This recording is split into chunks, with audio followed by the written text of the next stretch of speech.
Michael, tror du om Bjørnafjørs? Hva sier du til dette her? Jeg omedelig vel nøkt.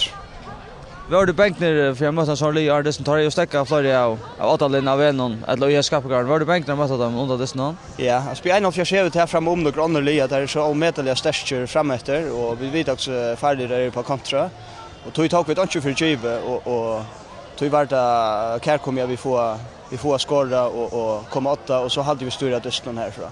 Men att målet det får nog tulja dysten är det viktigt. Är få mål tulja sån dysten.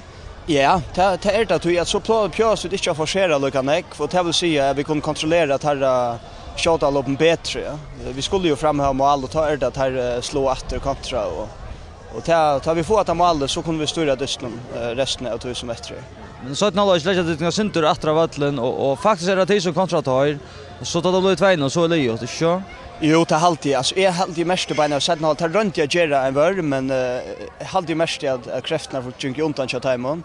Och så tar vi sucha till men så är bara att lägga tatt för och så har vi plats att kontra och det var inte riktigt väl. Nu är det bara att stå upp till den så i främsta plats. Vad ska vi vänta av på 6 då jag ska på garden? Ja, så jag rocknar vi att vi kommer inte att sätta next day till. Vi då kommer in i en bättre stim än vi har över 4 år. Vi har bara så mycket helt tid. Vi inte missat så next day. Schalt om det inte Jack så väl. Men nu vi kommer in i en stim här vi skorar med neck mål och spelar flyter som helt öliga väl så. Jag rocknar inte vi kommer att sätta next day till.